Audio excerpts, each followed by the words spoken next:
Alright, today we're here to go over your brake system. We're going to be looking over the rotors, the pads, the calipers that sit on top of the pads. Can't really see them, but your brake lines and the master cylinder reservoir up on top. And we're going to start off with the rotors. Alright, the rotors, what you want to check out for is any signs of cracks or anything like that. Look up close because sometimes they can be hard to find, but typically you'll see cracks when you're under heavy and hard braking and the rotors get really hot. So this rotor doesn't look like it has any cracks, and this rotor actually looks pretty good, because the second thing you want to look out for is grooves that run along over here. And I don't seem to find any right now. Actually, like I said, this rotor looks pretty decent. If you have grooves, it's not necessarily a bad thing. It just means that the pad that you're using is not that great of a pad, I guess. My SUV has this with AutoZone pads, and it doesn't look too pretty, but it does the job, I guess.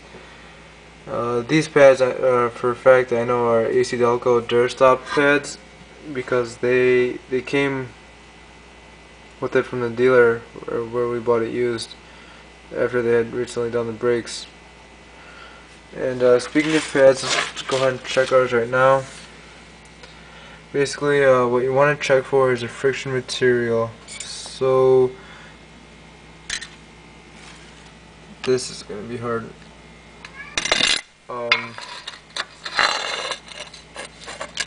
Let's go ahead and try that. The friction material is, yeah, you can't see that at all.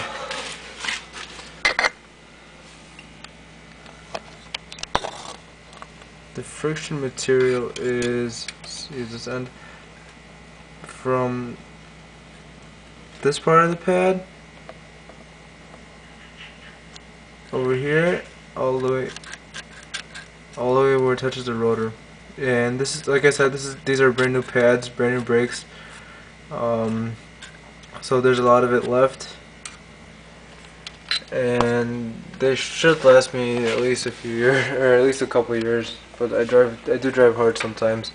Typically, when replacing your pads, it is recommended that you either machine or replace your rotors.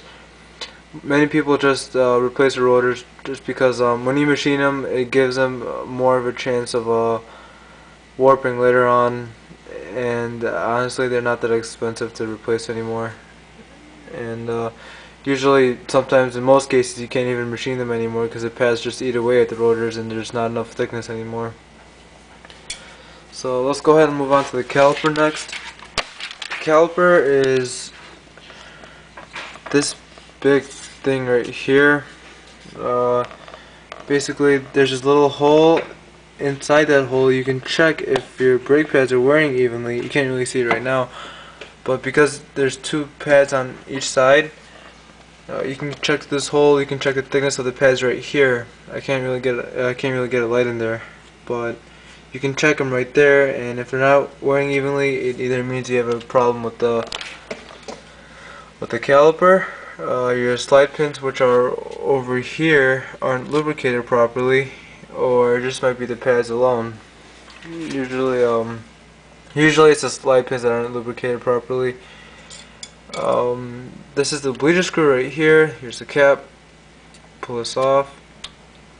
This is a bleeder screw. You bleed your lines through this. Usually it's a two-man job unless you have something like a motive power bleeder or something like that. Then you can do it alone. And these are your brake lines. Now, I just did work to my brake lines. I took them off for measuring because I'm making stainless steel lines right now. But if you see any type of shiny or oily substance, get them checked immediately, because that means you have a leak somewhere. And if you're handy with cars, you can probably figure out that one of the fittings are bad or something else, that you might need a new line somewhere. I would recommend not driving the car, just because you rely on brakes to save your life when you think about it. Alright, next what you want to check is your master cylinder up top. It's right over here. And you have two lines on the master cylinder. You have...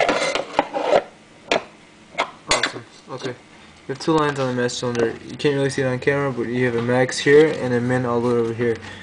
And sometimes the fluid should be clear, and you won't really see it moving until you shake it. You can't really see it on camera once again, but it's about over here, which is fine.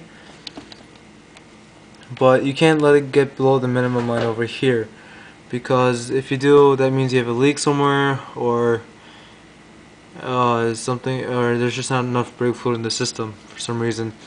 Now, if you did your brake pads a while ago and you had them changed and they were at max and they're at min now, it doesn't mean you have a leak. It just means the pads are wearing down, and it's completely normal. It doesn't mean a thing at all, but it just, because basically what happens is when your pads wear down, the brake fluid goes into the braking system a little bit more, if that makes sense. Do a quick Google search, you'll see what I mean. And that's about it. You want to do this for both sides or all four if you have disc brakes everywhere. And that is it. Hope you enjoyed this video. You'll have more to come really soon. Thanks.